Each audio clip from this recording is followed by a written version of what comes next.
Good evening. It is Friday night, November 23rd, 2018. You're still recovering from your Thanksgiving dinner? Well, we'll feast on some Canucks as the Sharks did 4-0 the final over the Vancouver Canucks. That's right. Someone is with me in charge of doing this show against the Canucks.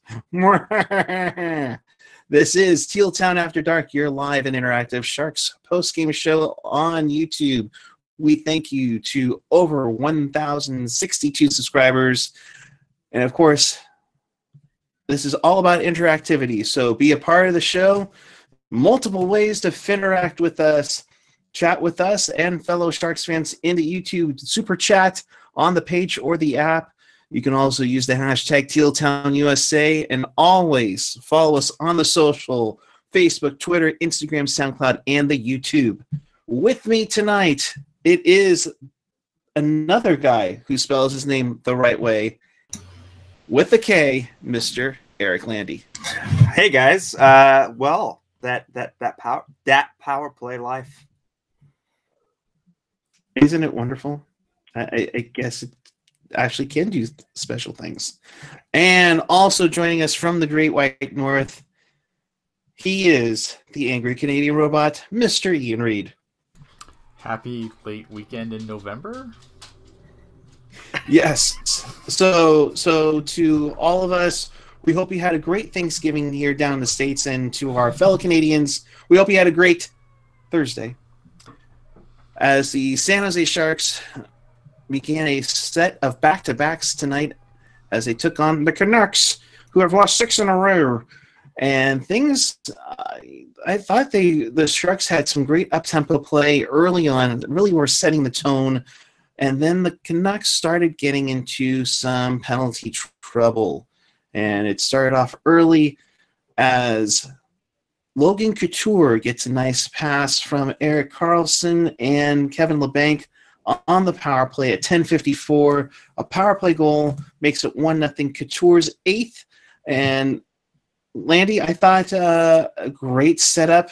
I think a lot of them were expecting Erik Karlsson to be firing off the shots more. But Couture, with his patented sweet wrister, getting things going for Team Teal. Yeah. I mean, we saw Couture against Edmonton get a goal and kind of come off the schneid a little bit. And it was good to see him follow it up. I think he's really starting to kind of patch a little bit of kindling there on fire, and hopefully this is the nice setup for that real slow burn, that slow consistent burn that Logan normally has. So hopefully it's the start of something good, and keep the wristers coming. Completely agree. And wrist shots must be always with Logan Couture. Unfortunately, he also seems to end up taking high sticks to his face in games, but we'll get back to that in a little bit. Can we just have Logan play with a full face shield? I mean, like just the whole thing. College, you know what? Just he can protect his jaw, he can protect his eyes, he can protect his face. I'm thinking whole cage. That would be nice, just to play it safe. Or just till the playoffs. Yes. Antoine Roussel essentially had 2 penalties in that first period, really setting the tone for his usual douchebaggery. However, Derek Pouliot takes a high stick at 16:04 against Lukas Radil. He makes his NHL debut and gets high stick and draws blood. Sharks go on the power play for 4 minutes, and then it's Timo time in the right spot at the right time as Jumbo passes it to the net. It goes off of Meyer. Meyer ends a 6-game drought. Ian, to make it 2-0 Sharks as they go into the dressing room from Thornton and Burns. What did you take from Timo and the first? I mean, first period was really good. I mean, I think the whole game was pretty good for the Sharks. They pretty much dominated the whole thing, but it was good to see Timo get finally back on the board again after a little bit of a slump. I can't believe it's like, what was 6 games? Like, I can't believe 6 games is a slump suddenly. But I think that I don't think we expected Timo to just score every game. So these things are going to happen. But it was nice to see him get back on the score sheet again in short order, because I think if the longer would have went on, and then I think some of the dumb questions would start getting asked. But Timo's been awesome this year, and it's good to see him be rewarded for it once again. Landy, what did you take from the first? From the first, I just felt like it was complete special teams domination. I mean, Logan came into the slot area just totally unopposed. Timo crashing the net.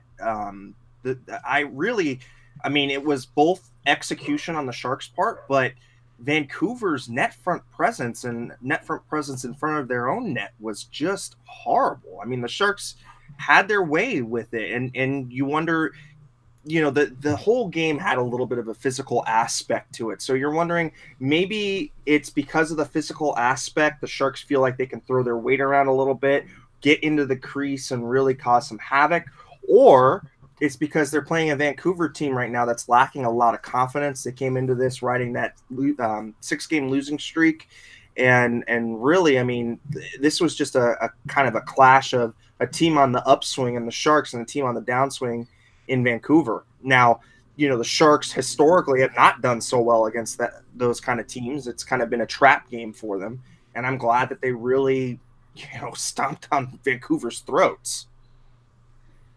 Yeah, go ahead. Yeah, I'm sorry. I was going to say, I think after that Edmonton game, I mean, they had to at the same time, right? Like, you can't have a trap game after that Edmonton showing. Yeah, but then the excuses would have come out like, it was after Thanksgiving, and the Sharks are going on the road, so they're gonna sag. We've seen this script before, and that's all I'm saying is that. Yeah, I know what you're saying. I'm just saying, like, after that Edmonton game, thank God we didn't see that. Yeah, exactly, and it was nice to see Dell get the opening nod tonight. Yeah. Yeah, and he played pretty solid, steady goaltending, and we'll get into more of delicious net minding in a little bit. But moving on to the second period, no goals going into there. However, the Sharks did take 3 minors, and guys, and I'll start with you, Ian, first. There's a little bit of me when it's like you have a 2-0 lead, things seem to be good. You start taking little calls here and there, like Brendan Dillon holding, Elias Pettersson, which I can't blame him because the kid's so fast. Yeah, Evander sometimes you Kane have to take a dumb penalty. Yeah, and like Evander Kane, who I think was defending Brendan Dillon after Roussel tried to cross-check his face. That's that one I can understand. And then Lukas Radil, congratulations, you made the score sheet by getting your first NHL penalty. I think in Kane, you want that from your teammate, but Brendan Dillon can protect himself. Come on. Well, Brendan Dillon can handle his own business. Let Brendan Dillon handle his own business. I mean, it's fine. Either way, one of those idiots is taking a penalty, so it's fine. It's a wash, but Brendan Dillon can handle his business. Yeah, I agree, but I think the other thing, though, that was a little interesting was just how we were kind of seeing the Sharks being pushed around a little bit, especially that Edmonton game. It looked like Edmonton was the more physical of the teams. So it was really nice to see Evander use his natural asset, which is his size, and really throw his body around. I mean, he was really visible out there, and I felt like the defense core was very stout tonight. Making Vancouver pay every time they entered into the Sharks' offensive zone. You were seeing some kind of body check. You saw LeBanc throw a huge body check, and poor Sam Gagner, man, he got racked up like 3 or 4 times. Welcome back to the NHL, Sam Gagner. And poor Vancouver, they were off to a great start, and they hit the skids. They've had so many injury issues. No Brock Besser, which is key cog into that Vancouver offense, among others, that really just really has affected Vancouver's play in this recently time. And disappointing. That was a guy that I really wanted to see the Sharks play against and see how their defense really stacked up against, that super line of Besser and Pettersson and Goldobin. I thought we'd never say that super line from Vancouver, right? from just in an NHL line, honestly. Right. I mean, but Pettersson looked a little lost out there to me tonight. He got primarily matched up against Vlasic and Braun, and boy, their defensive game has really kind of stepped up. It's kind of slowly gone back up after, I think, the initial shock of taking Vlasic's teddy bear away in Justin Braun, but they've really kind of come back to, feeling each other out and knowing where each other is going to be, and stuffed Pettersson tonight, stuffed him. They learned how to dominate them, especially him and all Horvat and Rocket's favorite Burton. But moving onward to the third, where the Sharks would break this thing wide open, Erik Karlsson, yes, with a K, and he spells it the right way. 343, the Sharks' third power play goal on the night. A nice shot, a beautiful setup from Joe Thornton, his second assist on the night. Kevin Labanc also came on there. Kevin Labanc really set that whole play up. Yeah. And to have two of those guys that are essentially pass happy guys, I mean, this power play is starting to look better. And let's be honest here, Karlsson, he also gets an assist on, or Erik Karlsson, I should say, also gets an assist on Melker Karlsson's first milk delivery into the net at 9:35 to finish out the scoring from Erik Karlsson and Brendan Dillon. 8 points in the last 5 games for Erik Karlsson, Ian.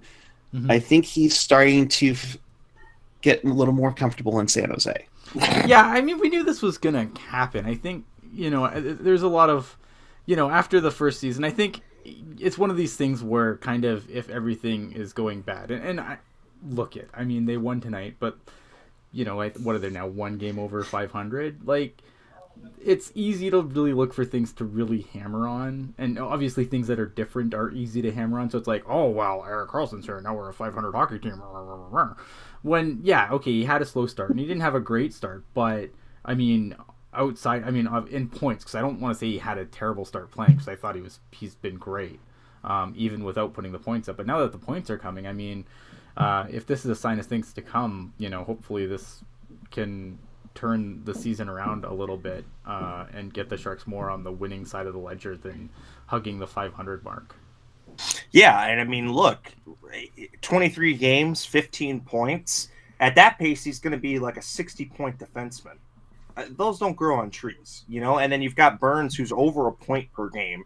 So you've got, 60 and let's say conservatively like another 65-point player. That's 125 points. Right. Yeah, 125 points from your back end. Do it on 2 players. That's not going to... Go ahead. I was just saying, and look, yeah, I mean, obviously these guys are going to giveth and they're going to taketh away because that's the style of their game. Like, it's going to happen. Like, I know we would like to see, Erik Karlsson and Brent Burns, be plus 7 million trillion, but it's never going to happen because that's just the way they play. It's frustrating, but you take the points and, you can grumble at the rest, but I would still rather the points. Yeah. Yeah. I mean, you're right. We could have Dylan DeMello plus 10. That, plus 10, plus minus, huge important stat. Huge stat, guys. Can't even stress the importance of plus minus. Yeah. Go ahead, Lindy. No, I'm just going to say, I mean, people are... Dave B. Pilot, thanks for chiming in. He's saying Braun was a 37, Corsi 4, and 29, Fenwick 4. Braun and Vlasic were a 43% Corsi 4. But, while saying that, you also have to look at their deployment. Where exactly on the ice they were deployed. They don't get a lot of forward offensive deployments. That's not normally their bag. So, you're going to be in the defensive zone taking those draws. The Sharks haven't been so great on the faceoffs lately, which has been, a big issue, which they kind of flipped the script tonight. But boy, howdy, did they? Yeah, but basically, it's kind of tough going. But what I have seen from Vlasic and Braun are more consistent reads on the zone entries, the opposing team's zone entries is better reads, really eliminating the high danger chances a lot better than they were. And I almost felt like that pair especially was trying to compensate and trying to be more offensive than they actually are. And so they were kind of cheating a little bit. So tonight, for me, I'm not really looking at exactly the possession stats, but I'm looking at the elimination of the high danger chances. And if that's what that pair is meant to do, which is just shut the other team's top line down, that's fine. You have Brent Burns and Erik Karlsson on separate pairs. They're going to drive possession. Don't worry about it. That was all right. Yeah. I thought you were going to go on a little bit more. I mean, but also, we can go into, a nice segue is the goaltending. I mean, yep. Aaron Dell had a shutout tonight, and maybe there was 4 or 5 high danger chances, which is way cut down from the, dozen that they were giving up in the last, 2 or 3 games, a dozen per game. I mean, Ian, what did you see from the defensive structure? It's hard because it's Vancouver and their offense is, with Besser out, their offense is a little bit easier to shut down. It's just, I don't know. I wouldn't use this game as a bellwether for anything. You know what I mean? Like I haven't been like I'm strongly on they need to put Vlasic and Karlsson back together train. Because I mean they were just I think they were, other than not getting points on the board, they were great together. Like the percentages were all there. And I don't really, I think Aaron Doe was great, and I think that's a topic to get into later. But as far as the defense goes, the defense has hung Martin Jones out to dry a little bit, but Martin Jones just hasn't been good this year. Period. Like an 8-9, an 8-9, whatever the hell it is, over what is it now? Yeah, it's 891 with a 3 goals against average over 16 games. Right. Like that's just not good. Like there's no way to slice it. You can only blame the defense so much. Like Martin Jones has to make saves. And he has to make some difficult saves that he just hasn't made. He's made a lot of simple saves, and even there he's kind of been scary. Like because he's really been, if you look at the analytic breakdown, I mean he's really all zones, like high danger shots, low danger shots, medium danger shots. Like he's been just bad across the board. Yeah, and not looking confident either. I mean, so I in my opinion, like it's really, really hard to grade the defense based on that. Yeah, I mean, Rob Iman chiming in. Any concerns on Martin Jones's regression? I think it could be maybe injury related and or mental injury related.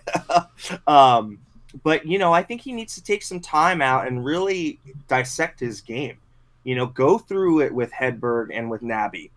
Sit down, take a look at the video, see exactly how he's not fronting pucks. He's shrugging his shoulders, creeping back and back further into the goal. And we see that with another goaltender who's really like that screams like I'm not in a good headspace is Henrik Lundqvist. When Henrik Lundqvist is on his game, he's fronting pucks. He's coming out way to the top of the blue paint, standing up, making himself look so much bigger than he actually is, and being aggressive to the puck, pushing players out of the way so he can get a sight line. Jones is not doing that. Jones is standing back. He's letting a lot of traffic build up in his crease. He's not clearing it himself. So Ian, I totally agree with you. He's got to be better. He's got to be better. Yeah. Like you can make excuses for him, and I get it. I mean, has the defense been great in front of him? No, but other goalies seem to have managed where Martin Jones is just getting killed. Yeah, and Matt Dinan, thanks for chiming in. I haven't seen you in the chat before, but it's awesome that you're here. Yep. He's saying same thing happened with Holtby. How Holtby had that horrible start, and then really it took Grubauer to take his job to really get his butt back into gear. And I think we should have that conversation of, okay, if you really want to send a message across Martin Jones' bow, start Dell again tomorrow. And I know that the percentages say that that's not a good thing to do. Right, back to back, blah blah blah. But you want to send a clear message to Jones and want him to find some consistency. Start Dell again tomorrow. And that brings up a point that I was going to chime in here, guys. And I think Beach Boys fan forever was going to say things, switch Dell and Jones and make Jones the backup and Dell the main guy. You're also going into a weird stretch for the Sharks that they're going to have a lot of back-to-backs coming up in their schedule. So I would think you're going to see a lot more of Aaron Dell, but I just can't see, PDB going with freaking Dell for like 2 in a row, which I think he has done before. But he's done it before. Here's the thing: you don't have to I think this is there's too much emphasis on who Peter DeBoer comes out and says is his number one goalie. He doesn't have to come out and say, okay, Jones is no longer a number one. We don't need that kind of controversy. Right. Mm-hmm. All he has to do is he plays the goalie that if I'm Peter DeBoer right now, the way I'm deciding my starting goalie is win and you're in. You win the game, you're in the next one. You lose the game, the next guy gets to start. And I think that kind of competition could get Jones going again. And that's what you would hope, right? You'd hope that kind of, if Jones's, starts aren't taken for granted. I'm not saying they are. I don't know Martin Jones personally. Who knows what the hell he thinks. But I'm just saying, if I'm the coach, I'm looking at the situation. I'm saying, look, this guy's giving me 2 good starts, shutouts in both games. Back-to-back shutouts. Back-to-back shutouts, even though he had, split. Obviously, Martin Jones got back in the net. I would play Dell until he loses, and then I would put Jones in until he loses. And then whoever gets the lion's share of games gets the lion's share of games, because right now you're not getting what you need from Martin Jones. And if that changes and you start seeing, even in a loss, you start seeing the Martin Jones that we're used to, fine. Then you can start starting Jones again. But we haven't seen that guy this year, in my opinion. Well, so four paws up for hockey. I quickly just want to chime in on this thought that you brought in. Yep. Can I interject that Dell has had shutouts with teams that are not so great, but let's remember that he got shelled against St. Louis, and I thought it was really good of PDB to put him back in against St. Louis, just to show him that, hey, look, you know what? I know you had a stinker, but I'm going to put you back in. And that game was just horrible all around. That first St. Louis game. Sorry, Eric, go ahead. No, you totally read what I was about to read. So four paws up for hockey, and I just want to say, what would you take from that? But you guys answered that already. So near the end of the game, oh my goodness, so at the end of the game, we heard that that little tussle between Roussel and Vlasic, and I'm going to screen share this because Kevin Kurz had mentioned in a tweet 20 minutes ago that Vlasic says that Roussel bit him, showed me a mark on his left hand. We have a tweet that just came out that shows the actual play of it, and we want to thank Brads for this, and it's clearly right there. And let me blow this up. It looks like it was on the Postgame Live, and that's obvious right there that Roussel did bite him. I don't know what it is about Vancouver players and biting, but Roussel was running around like and I'm sorry, you guys know I don't like to curse on this show, but he was running around like a fucking idiot tonight, and he almost tried to. He almost tried to cross-check freaking Dylan in the face. Dylan and then Evander Kane. Just really, I mean, look, I understand that he's a pest. I understand that's kind of his game. But seriously, I mean, Brett, look, the book should be out on biting. Okay, I mean, Brad Marchand has gotten into some serious flack caught some serious flack for the biting. You would think that would be, you know, something that the refs are going to look at. He got a game misconduct in the last minute of the game, so you know he's already priming himself for some fineage there. And you know what? You throw this into there, not a good look. Not a good look. I would, yeah. I mean, my kids are 8 and 5, and they don't bite each other when they fight. So why you'd expect it from grown adults? I don't know what else to tell you. I mean, I mean, that's just absolute classless. And I remember the 2011 Cup final after Burrows, you know, bit somebody. You saw the Bruins players kind of go up to like Maxim Lapierre and Burrows and just like stick their fingers like right in his face, saying, "Come on, since you're such a dog, why don't you yeah, try and bite me again." There's going to be a fine there for sure. If not, there might even be a suspension because it's just a regular season game. It's not a final. Right? I mean, that's just absolute horse manure in my mind. It's garbage. Yeah, it's Pee-wee. Not even Pee-wee. They wear the full face shield. Yeah, I know. I mean, that's Bush League, right? Yeah. So let's put a bow on this one.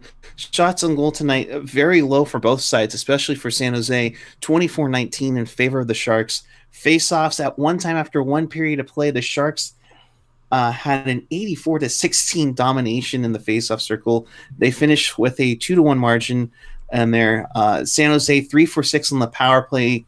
Vancouver went 0-for-3. Obviously, with Roussel being a dumbass, 24 PIMs for the Canucks, 8 for the Sharks. Hits were about even, and same with blocks. Sharks had 10 giveaways to the Canucks 4, though. But Joe Thornton with 2 assists. He now passes Mario Lemieux, 11th all-time in the NHL all-time assist list. Kevin Labanc with a couple of helpers. Erik Karlsson with a goal and 2 assists. And like the guys mentioned before, Aaron Dell with a 19-save shutout. So to put a bow on it, guys, what are your final thoughts? And I'll start with Landy.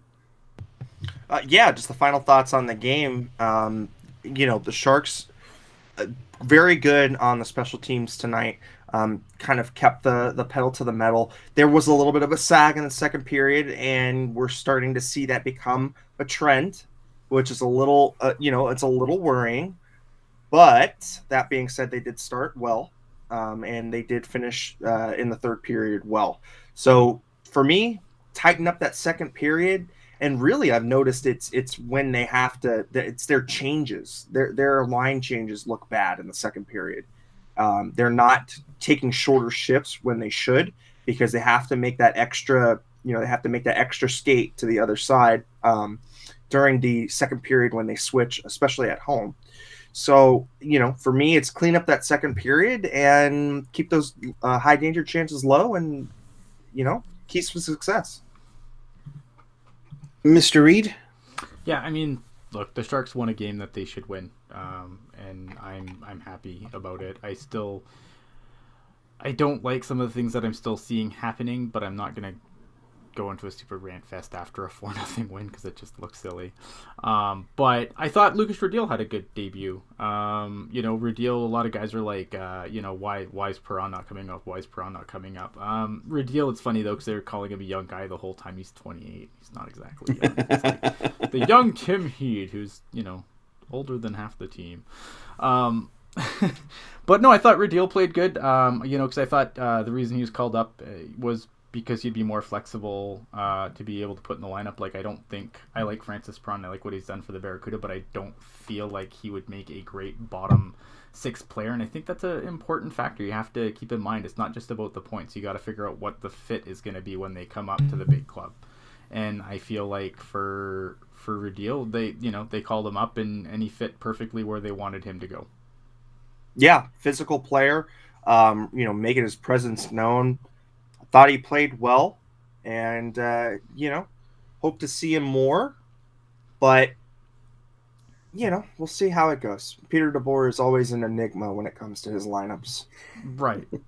Yeah, and like I said, I don't want to rant too much because it's like a 4-0 win. So I'm just gonna I'm gonna leave that alone for now, and I'm sure I'll get an opportunity later. Felix asking Puck Guy, what the hell is on your cam right now? Yeah, what's going on? Oh, really? It's time for a Barracuda update. Uh-oh.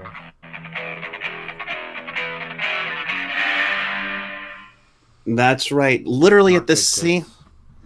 literally at the same time as the Sharks were playing, the Barracuda played, and unfortunately, they were down 3-1 to the Colorado Eagles tonight in Colorado. Ty Lewis, Andrew Agazzino, and Jean-Christophe Baudin had the 3 goals for Colorado, while Alexander True had his 3rd of the season in the first. However, the Barracuda do make a comeback. Manuel Witterer and that other guy that we got in the Chris Cheney, Dylan DeMello trade, Francis Perron, his 9th of the season. San Jose Barracuda get it to overtime at 3-3. However, Kosmachuk gets his 6th in overtime at 3:30. The Barracuda go on to lose in overtime 4-3 over the Colorado Eagles. Mr. Reed, got anything to add about the CUDA? I kind of had one eye on it, but I was mostly watching the Sharks game. I'm not gonna lie. The Barracuda, obviously with call-ups and a couple of injuries, they've come down to earth a little bit. But all in all, I mean, there's still a lot to like. I like the fact that they came back and forced overtime after the first period. It looked like they were just out of it after the first period. Like, I wasn't expecting much from the rest of the game, and so I give them credit for the fighting back. Unfortunately, they couldn't finish the job in overtime, but there's a lot I really like about this team right now. So, I mean, hopefully they will do a better job. I don't know if they play tomorrow or not as well, which will be make me really angry. You get angry? That would never happen. Yeah, it seems like this team is much more along the lines of parts that have been kind of cast off, or parts that were drafted really low. That's what this particular team has the feel of, and they're doing quite well. They're doing quite well for the pieces that they have, and exactly what you were saying, Ian, with the call-ups and the injuries. Yeah, it's just the little engine that could right now. I mean, Chartier, I thought Chartier looked good. I mean, obviously, I think if I was Chartier, I'd be a little miffed that I'm skating with the Barracuda again, but I think it's good to get him back on the ice. I'm glad that Gambrell's getting some ice time again, because I think, Gambrell got off to that hot start and then just rotted in the press box for too long, and now it's just trying to find his game again a little bit, I think. But all in all, I mean, I really like a lot of the pieces here, a lot of the Sharks prospects, especially like the prospects too. It's the youngest team in the league, and it just got probably even younger tonight considering Grideel came up. So youngest team in the league. I like what I'm seeing from it. Completely agree with that. So the CUDA do play tomorrow again in Colorado at 6 p.m. You can listen to our good friend Nick Nullenberger on the Sharks app or on AM 1220 KDOW at 6 p.m. That's CUDA versus the Colorado Eagles. So, guys, is it time? It's time. It's time. This is why I come on the show. That's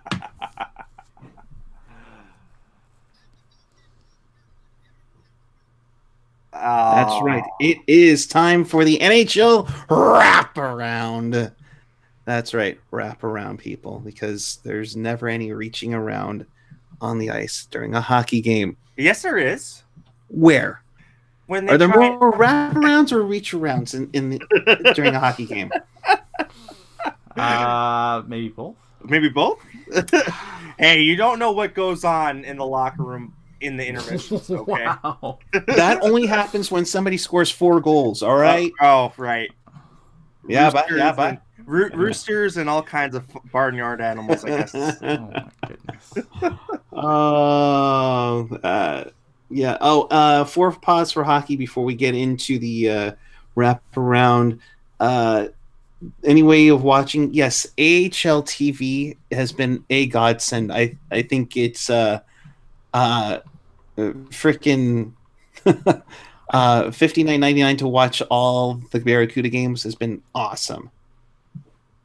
Yeah, I have the whole package, but I mean, just to watch the Barracuda games, like in hindsight, if I would have known my work schedule was going to change the way that, I probably would have done that instead. But yeah, I mean, just you have the option to just watch Barracuda games and just subscribe to just the Barracuda games. It's not a bad deal considering what the price used to be. It's pretty Yes. amazing.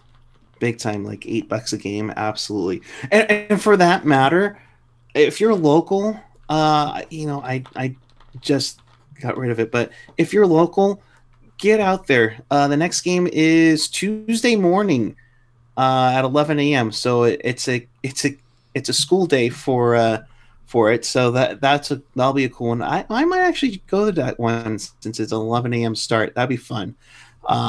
Breakfast with the CUDA and 15,000 screaming kids or something like that. So check that out. More information at sjbarracuda.com. But now it's time to go on for the NHL wrap around. Earlier today, yeah, I know I'm fighting a losing battle. It seems like, but whatever. I will persevere. In Philadelphia, just keep reaching around until I touch someone. Is that what we're going for, Landy? Jeez. After dark coming up apparently. Anywho, we're doing after dark now. Yeah, great. In Philadelphia, the Flyers shut out the Rangers, who, they were supposed to be going through a rebuild and they're tied for second in the Metro, but they get shut out 4-0 to the Philadelphia Flyers. Former Leaf Calvin Pickard with the shutout. Konechny with a goal, his sixth. Couturier with 2 goals on the afternoon as the Flyers go to 10-10-2. The Rangers are at 12-9-2. In Quackenheim, the Ducks give Ken Hitchcock his first loss as Oilers head coach, although it was in overtime. Ducks win 2-1. Ricard Raquel 14 seconds into overtime with the overtime winner as Matt Koskinen loses the game for the Oilers. Nugent Hopkins the only goal for the Oil, while John Gibson keeps somehow the Ducks alive in this tight Pacific Division race. That's, as I said on the pregame report, tighter than an opening at Target last night. In Minnesota, Patrick Laine gets his 14th of the season, but that wasn't enough as the Wild win 4-2 over the Winnipeg Jets in the Battle of INN. So I'm supposedly conflicted here. Nico Niederreiter with his 3rd. Former Shark Eric Fair his 4th. Eric Stahl, who spells his name the wrong way, his 9th. And Zach Parise, or did he change it back to Parise, his 10th. To complete a 4-goal third period as the Wild go up to 30 points on the campaign. The Wild have to be the big surprise this season, right? Because I didn't see this coming from the Wild at all. I thought the Wild would be hanging out with Chicago at the bottom. I think for me, New York, the Rangers have been the biggest surprise. Yeah, I'll give you that too. But the Wild are in the Central. The Central's such a meat grinder. Yeah, the other thing that's kind of been interesting to see is just how lackluster Winnipeg has been. I thought, okay. they have 26 points, but, I was thinking, this is a team that should be fighting for the division with Nashville. That's a tough division, though. It is. It's a tough division. When you have the majority of your games in the division, I mean, that's a tough slog in the Central. Oh, I did forget, though. Montreal is also a pretty big surprise too. Yep. Montreal would be another big surprise. Oh, and we're the one that we're missing completely. Buffalo. I don't know if that's a surprise though to me. Not to completely derail the whole segment here, but but Buffalo at some point, like, this is a team that had to turn the corner. They have Jack Eichel. They have some good players. The defense is still a little I think that with Rasmus Dahlin and Ristolainen. Yeah, but okay, so name the other four. They don't need another four. They No, can just exactly my point. They don't. You can just trot them out for 30 minutes apiece. Like, it's yeah. I mean, it's a little top heavy. I think I like what I've seen from Rasmus Dahlin so far. I think Ristolainen's okay. I don't think he's like, I don't know. I'm not a huge Ristolainen guy. But I don't know. I feel like with the players they have, and finally moving on from crazy goalie Robin Lehner. I feel like that was like they should have success. Like, this is a team that should have success. The Oilers are supposed to have success at this point, although they've managed to destroy their roster. But I'm going to stop because I'm totally derailing this thing. No, you're fine. You're fine. I'm reading some of the comments in the chat while you're reading, and Laurel, I can't believe you actually said that in the chat. Wow.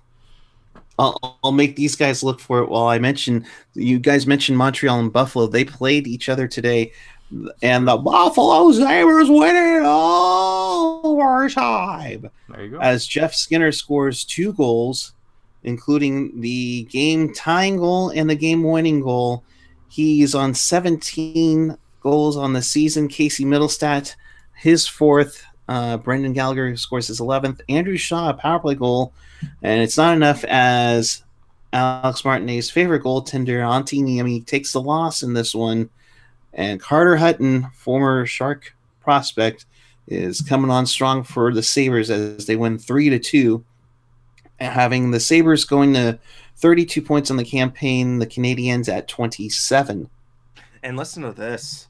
In their last 9 games, the Sabres are, wait for it, 9-1, riding an 8-game winning streak. Boy, howdy have they arrived. Yeah. And those Toronto Buffalo games are going to be crazy. No, my first round pick is better. No, mine is. And then Connor McDavid says, "Hold my apple cider." It's legal age is 19 up in Canada. Never mind. My bad.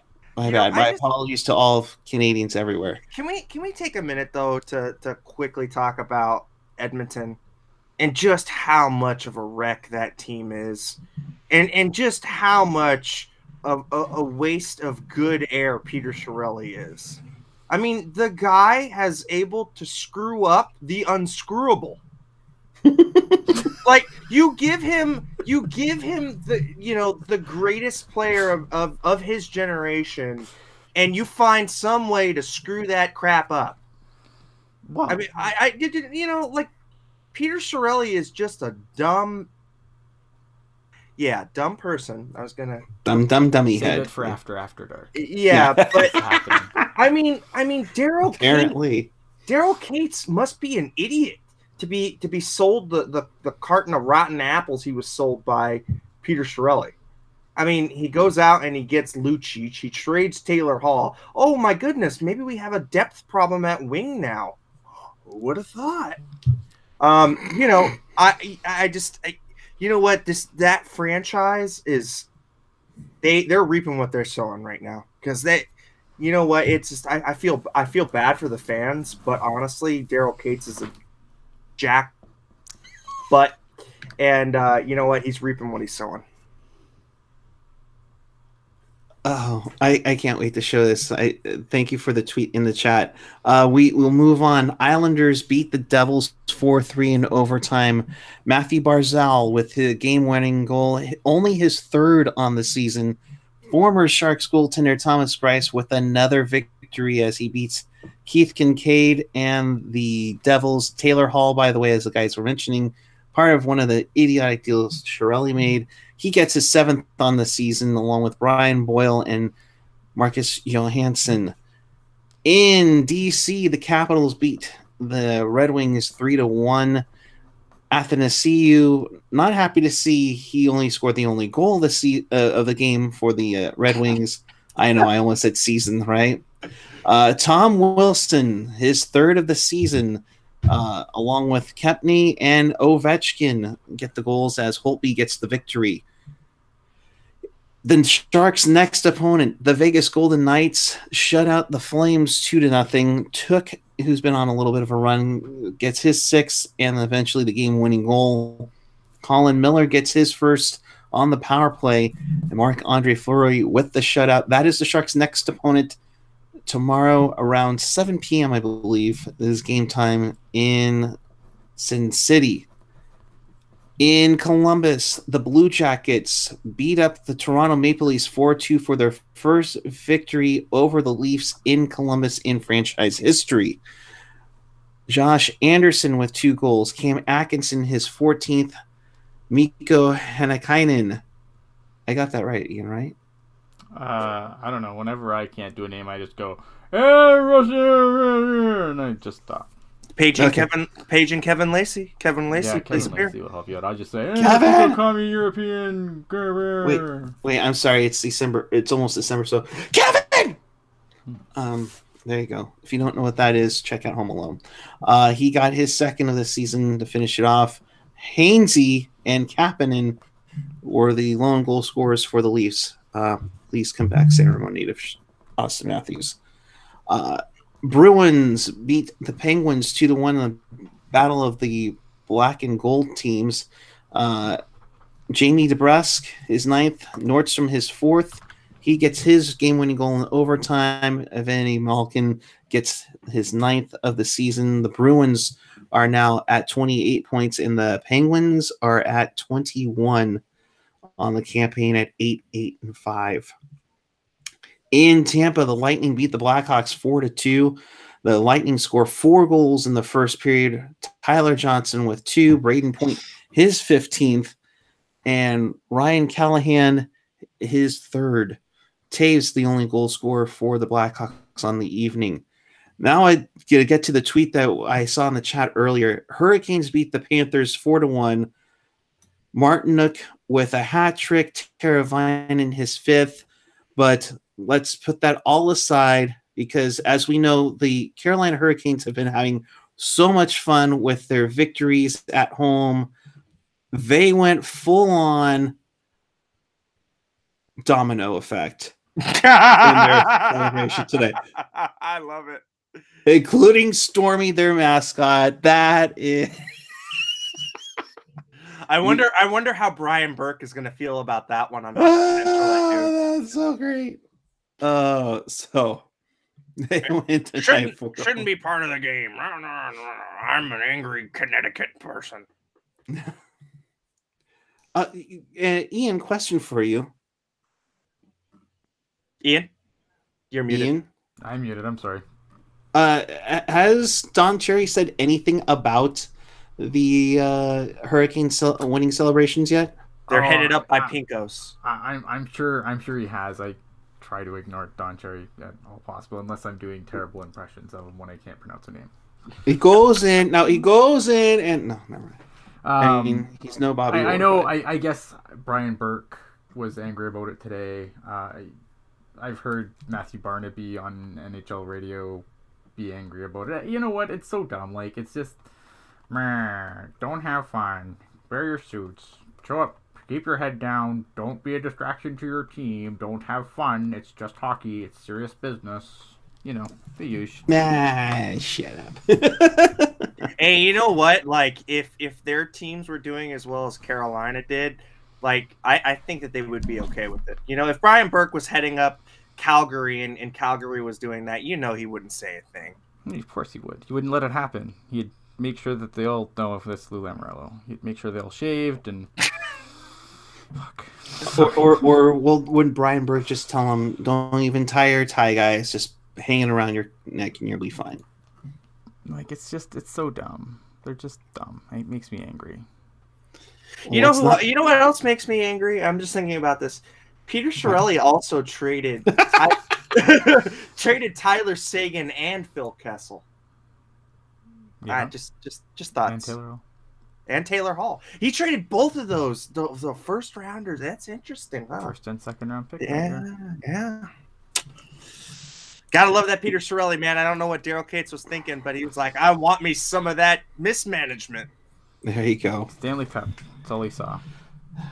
And I would used to say mismanagement for these teams, but these teams seem to be starting to turn it around. The Avalanche beat the Arizona Coyotes 5-1 tonight. The winner, of course, for best jerseys for both of these teams, actually getting some nice, sweet designs back again. Avalanche with is that the peyote jerseys? Yeah, they wore their Kachina jerseys love tonight. Kachina. And I like how the Avalanche went back to an original style, but they kind of modernized it a little bit. JT Compher with 2 goals, Mikko Rantanen his 9th, Tyson Berry his 3rd, Landeskog his 14th, Dylan Strum the lone goal scorer for the Dogs. In St. Louis, the Blues beat the Predators 6-2. Yes, Jake Allen with the victory there for all the Blues Twitter nation who are on Jake Allen's side. They're in good shape. Nick Bonino and Ryan Hartman, the lone goal scorers for Nashville. Barbashev, O'Reilly, Shen, Sanford, Fabry, and Pietrangelo all with goals. Okay, wait a minute. Are the Jake Allen people like our version of Martin Jones people at this point? I think so. Just a question. I think they started it like that. Okay. So. I just had to ask that question. I don't know the St. Asking Louis for a fans friend. good enough. Asking for a friend. Are they the same? Are St. Louis's Jake Allen people our version of the Martin Jones people right now? Yeah. Maybe. And in Dallas, this one is a final. The Stars beat up on the Ottawa Senators, like pretty much everyone, including Uber drivers, 6-4. The Stars get Jamie Benn, Mikko Heiskanen with 2 goals. Former Shark Taylor Fedun with his first of the year. Blake Homo and Bayreuther with his goals for Dallas as they go to 26 points on the campaign. Ryan Dzingel, Brady Tkachuk, LaJoie, and Smith for the Sens. That gets you updated on the 15 games that took place tonight in the NHL. For those who are already looking at standings, as we have passed the quarter pole and the Thanksgiving mark, which are always marks that people look at to see where their team are at. Stop watching till the playoffs. It's all set. Yeah. Sharks are winning the division. Yeah, the Sharks leapfrog the Flames by a point at 28, Calgary at 27, Anaheim at 25. Vegas is quietly climbing up. They are at 11, 12, and 1 and are at 23 points. They are on the outside looking in for a wild card spot as well. So that gets you updated throughout everything. So we have a game tomorrow in Vegas. Ian, what do you expect from Vegas as they're starting to slowly get back into things? Getting Nate Schmidt back was a huge boon for them. Their defense has kind of been in disarray without him. But I mean, yeah, look at Vegas is a team that I don't think they're as bad as they have been to start the season. I think they should give the Sharks a little more of a test than they had today. So you know what? I'm hoping that the Sharks show up to play tomorrow and they show up with Aaron Dell in net. Right. And Landy, what to look forward to? Your final thoughts and where the people can find you. Final thoughts is let's eject Peter Chiarelli into the sun. Wow. You know how many teams Peter Chiarelli is after dark? Yeah. I'm writing this down. No, on a serious note though, I'd love to see Dell get the back-to-back. It really, I think it would send a clear shot against Jones's bow. Really want to continue the great special teams play tonight. Rolling those lines. It had a lot of really good looks on the net too. There were a lot of shots that could have gone in as well. So, just good overall game and continue it, and let's pick up that sag in the second period. As far as where you can find me, you can always use my first name, Eric, spelt with a K. Last name, Landy. That's Landi, not Y. And on all the social medias, because I just use my name. All right. And Ian, I'll throw it back to you because I've meant to say it. Your final thoughts and where the people can find you. You can find me at Ian Blogs Hockey on the Twitter machine. My Twitter handle is Total Y because I have no time to do anything. But at one point I did write stuff about hockey, so it was true. You can also find me on Teal Tinted Glasses, which should return next weekend, where the Sharks don't play both frickin' nights I'm off. Yeah, other than that, I'm around. You can find me on Twitter randomly griping about Peter DeBoer. And if you want work, griping about Peter DeBoer. Let's maybe for just after dark. Yeah, maybe NHL should just get rid of all the Peters. Yeah, maybe. Thoughts?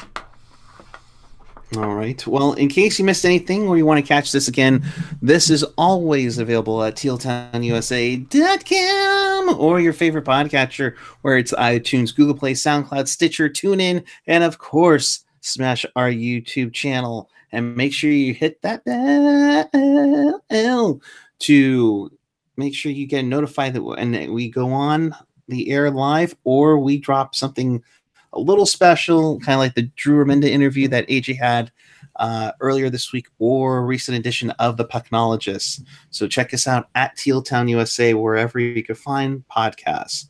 Of course, you can find me on Twitter and Instagram at PuckGuy14. We'll be back with you tomorrow night following Sharks and Golden Knights from Sin City. That will be on at 7 o'clock. And also the Barracuda will be on at 6, taking on Colorado. So, with that, we'll leave you. We will see. Apparently, we might go after dark, folks. I think we have a request for it. AJ in the chat loving how I go way in stealth mode. I've been doing this the whole time. I've been doing stealth mode. So, definitely take your phone away from you, young man. Why? I don't know what you're talking about. There you go. And with that, we will leave for you till tomorrow. Keep it real, keep it teal, keep it real teal. Have a wonderful night and enjoy your Black Friday shopping.